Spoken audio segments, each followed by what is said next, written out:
Bienvenidos. En esta presentación abordaremos cuestiones generales sobre el análisis de errores. Empezaremos por preguntarnos por qué el análisis de errores es importante en el ámbito de la enseñanza de español como lengua extranjera y segunda lengua. Es importante puntualizar que esta es una técnica que tiene un impacto tanto teórico como práctico. Por un lado, nos proporciona información sobre el desarrollo lingüístico de nuestros aprendientes y sobre las estrategias que estos están usando en su proceso de aprendizaje. Y por otro lado, podemos tomar esta información como insumo para el desarrollo de nuevas estrategias didácticas, nuevos materiales de enseñanza y pautas pedagógicas que permitan optimizar nuestra práctica en el aula.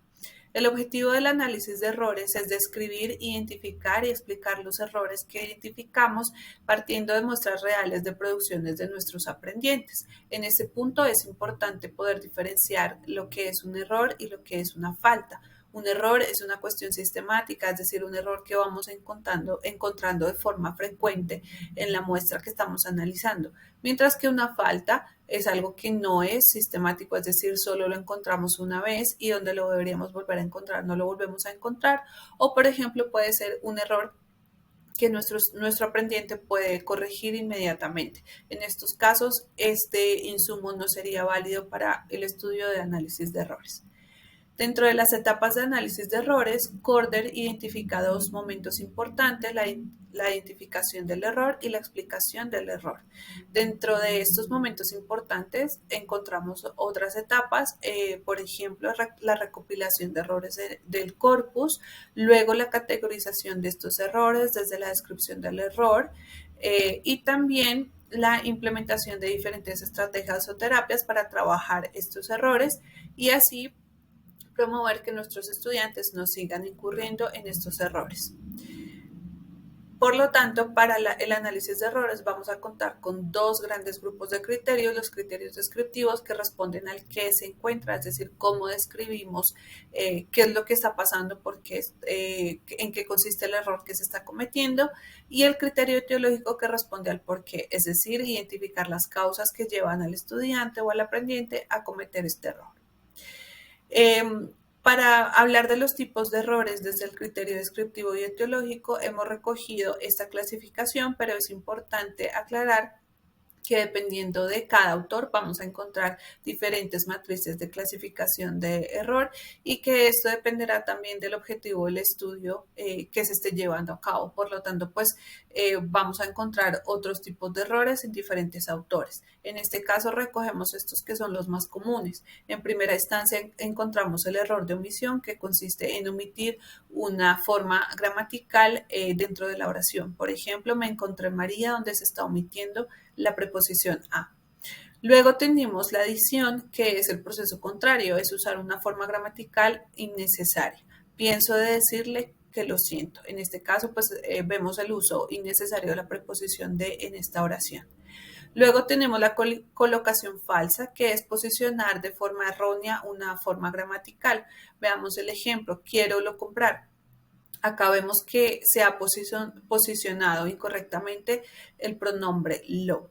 Luego tenemos forma errónea, que es usar una forma equivocada. Por ejemplo, no entendí nada, donde estamos usando el verbo adecuado, pero en la conjugación lo estamos haciendo de la forma errónea.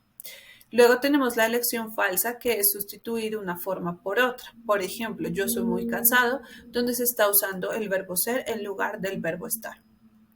Dentro del criterio etiológico vamos a tener dos grandes grupos, los errores interlinguales que responden a interferencias que pueden hacer la L1 de nuestro estudiante u otra lengua que nuestro estudiante sepa o maneje, y los errores intralinguales que son errores que son causados por el mismo funcionamiento de la lengua meta, es decir, son cuestiones o aspectos que generan dificultad para nuestros estudiantes y por eso se incurre en el error. También dentro del análisis de errores podemos establecer estrategias cognitivas que usan nuestros estudiantes. En primer lugar tenemos la hipercorrección y sobregeneralización, que también corresponden a ciertos criterios etiológicos, y acá podemos ver que el desconocimiento de los límites de una regla recién aprendida puede llevar a que nuestros estudiantes pues cometan errores, ¿no? Acá tenemos la regla general para la construcción del participio en español y que el estudiante puede aplicar a todos los verbos sin tener en cuenta que hay verbos irregulares en español, ¿no? Entonces vemos el ejemplo de el uso de volvido en lugar de vuelto. O, por ejemplo, vemos la generalización de la regla de que los nombres que terminan en A son femeninos y esto puede llevar a errores como la dilema, entre otros. Luego tenemos la transferencia, que es recurrir a elementos de la L1 o la L2 y usarlos en la lengua meta. Acá tenemos el ejemplo, yo gusto el chocolate, donde vemos que lo que está haciendo el aprendiente es transferir la estructura desde su lengua materna o de una lengua que conoce y la está transfiriendo al español, donde evidentemente pues el verbo gustar sigue otro tipo de estructura. Luego tenemos la inhibición o la evasión, que consiste en que el aprendiente cuando percibe algo muy complejo dentro del funcionamiento del sistema gramatical del español, pues simplemente va a recurrir a no usarlo. Un ejemplo muy típico es el uso del subjuntivo, porque pues es muy común encontrar aprendientes de niveles intermedios o avanzados que simplemente eviten usar el subjuntivo para no equivocarse.